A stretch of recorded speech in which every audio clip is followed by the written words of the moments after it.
The Charlotte-Mecklenburg Schools is a district that has been mired in controversy for months now. The superintendent was given a raise and an attaboy in January by the school board, and then months later was ousted, suspended under mysterious circumstances that have never been explained to the public. It's my intention to offer my resignation. So what we're trying to do is take a look at some of the issues that were surrounding the district during his superintendency and things that may or may not have contributed to his ouster. One of the issues that has dogged the district for years, and certainly was an issue when Dr. Wilcox was superintendent, was the treatment and services provided to students with special needs and disabilities. The district has been accused of failing to provide adequate services for those students, and in several cases, the federal government has sided with parents who have complained about what CMS has provided. Today, we're going to talk to one of those families.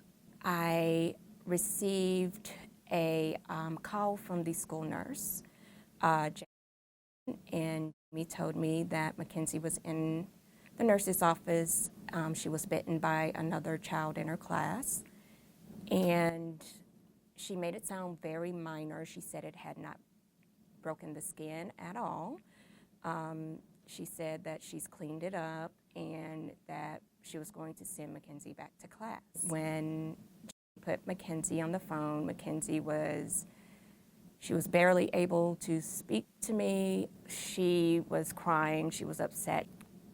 Took her to urgent care. They were in disbelief that a child could cause that much damage from a human bite. The doctor told me that the bite was really bad. He'd really never seen a human bite that bad.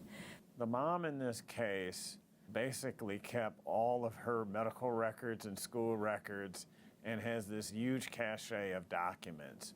Within this cache of documents are letters from a doctor and a mental health counselor that effectively say that the little girl's school environment had negative consequences for her health. Instead of moving the child who caused this or the teachers that allowed these things to continue, they moved the victim.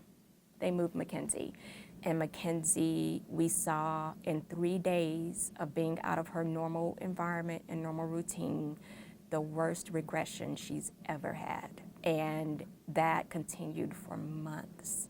And that began the fight for her mental and cognitive state. Mackenzie is a very independent, I know she has autism and developmentally delayed, but she's such an independent person.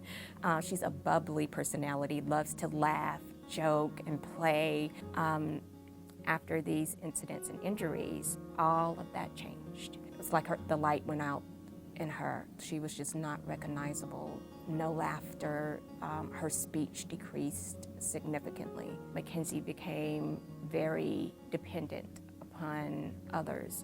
It was hard for her to get out of bed. She had to be carried a lot of places. Her doctors ultimately had to write for her to have a stroller full-time, seizure helmets full-time. She could not lift her hands above her head.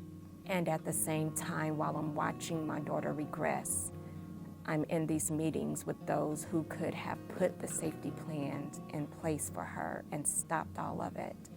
And instead, they fought against me. It's hard to know what the district offered her or how exactly the district responded.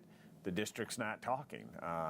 They say that privacy laws prevent them from discussing individual cases and have refused to give very many details about this case and no details about how they responded to this family.